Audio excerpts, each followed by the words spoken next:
So why did I leave Century 21? Before I get to why I left Century 21, let me tell you a little bit about myself and this channel. By the way, if you are new here, please hit the subscribe button if you want to get more videos about building a real estate team, marketing, lead generation, developing passive income through real estate investing. I have done all of that. I've built a team that has sold as many as over 1,000 homes in 1 year. I have sold billions of dollars of real estate, written best-selling books, and have developed and flipped over 300 homes or condos.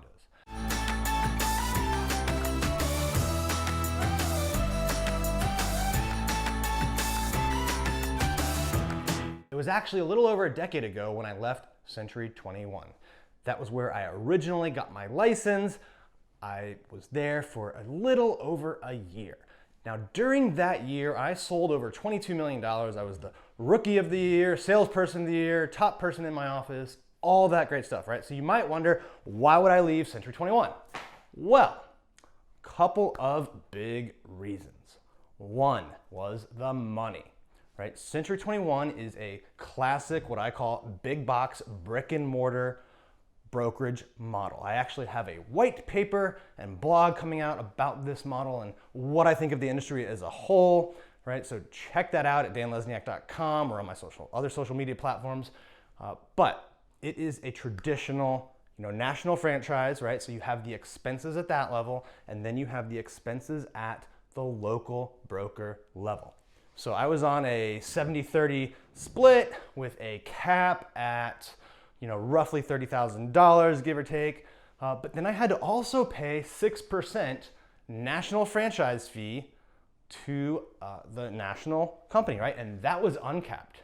So in that first year, I did over $500,000 in GCI, gross commission income. So that meant I spent nearly $30,000 at my local broker office, and then another $30,000 or more even at the national level.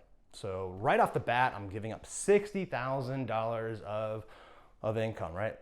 Over 10% of my take-home commission. So that's a huge chunk, and I did not think that I got, that much value, right, in what I paid for. Why so? Well, I did not use the office much, right? Real estate is a game where you're out with the clients, right? You're at listing appointments in people's houses. You are at showings, showing buyers, doing open houses. Most of my buyer consults when I was meeting with a new buyer were either at a property or at a local coffee shop. Very few were in the office. Not much happened there. In fact, a lot of times there was distractions, right? Because in a typical office, you get the people that have the most time are the ones that are sitting around kind of shooting the shit, right? Talking shop, but not really giving the training, right? Mentoring, like all that good stuff, right? The people that are there and chatting a lot are kind of the time wasters in most cases, not all. So I'm speaking general on that. But I didn't feel like I needed the office for working. I didn't feel like I needed the office for clients, right? So I wasn't getting much use out of the office. Now, second thing, I did not close one deal that year that came as a broker lead, right? All of those leads at 22 million plus in sales, plus all the rentals I did, which I was actually number one in the office in both sales and rentals. All of those closings, sales, rentals came from my own lead generation and prospecting efforts. Not one of them came from the broker, right? It's very, very abnormal these days to get high quality broker leads. Right? Most people do not call up the broker office and say, hey, I saw an ad for Century 21 brokerage, right? Or whatever brokerage it is, and I want to be assigned an agent. Who do you have, right? That doesn't happen a lot. Maybe 20 years ago, 30 years ago, that was the case. Not today. The branding, the lead generation, the prospecting, that is typically at the agent or team level. So I didn't get leads from them. The training, there was some training. There wasn't really a robust new agent program. There really wasn't a robust program in general, right? So the training really did not make a huge impact in what I did. I got a lot of that from taking online courses, reading books, and things like that. So that's where I kind of learned the craft, the trade, right, was from those other outside sources that aren't proprietary to a brokerage. Third thing, right, the technology, right? Almost every brokerage talks about their technology and how they have this tech platform or that tech platform and how it can, help you. Well, the fact of the matter is the technology in the brokerage business, in the real estate sales business, is a commodity. There are dozens of CRMs out there that any agent can use. There are dozens of lead generation sites that any agent can use. There are dozens of email sites, dozens of social media platforms, dozens of video applications, right?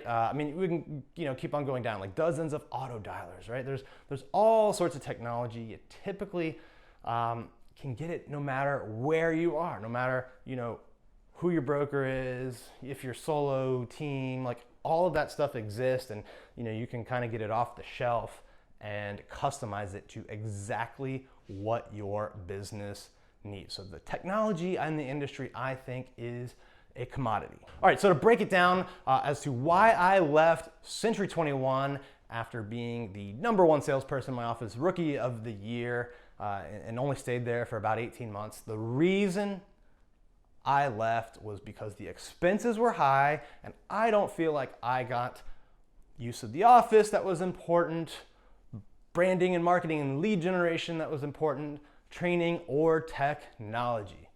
So fast forward a decade or so after that, where am I now? Well, I have chosen to operate my business at eXp Realty. This is the world's first virtual brokerage. They have eliminated that expensive local broker brick and mortar layer. So because of that, it is the best, in my opinion, the best platform for solo agents, teams, independents to operate on. The cost structure is simply better than anywhere else I have ever seen. You get the technology that you need, but like I said, you can get that anywhere. You are in control of the branding, right? There's no, logo has to be this big or that big, right? You get to control your branding. That's not true with all national brands, so I like that aspect of it.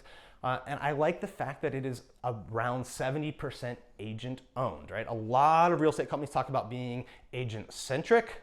Well, this is the first at this scale real estate brokerage that is actually agent owned. And I think it's a challenge to be agent centric if, like some companies, you are owned greater than 90% by foreign investors or Wall Street, right? I think it's very, very hard to claim you're agent centric if the agents own less than 10% of the company. So I think this is the first truly, agent-owned company, and it's the first one that's grown at this scale, 80,000, plus agents, and growing every day. And it's done that organically by rewarding the people that attract other agents to the company. And because of that, agents are incentivized to give you even more benefits for joining. Like, for example, when you join my group, not only do you get to plug into all the cool stuff that eXp offers, but you get to plug into my training, another national coach that I am partnered with, and much more. So if you are considering making a move and joining the first virtual brokerage, the first agent-owned brokerage, and the first one to grow at scale by rewarding its agents, send me a text message, 703-638-4393. Again, if you want to join me at eXp, send me a text message at 703-638-4393. And for more videos on growing a real estate business, real estate investing, make sure you hit the subscribe button.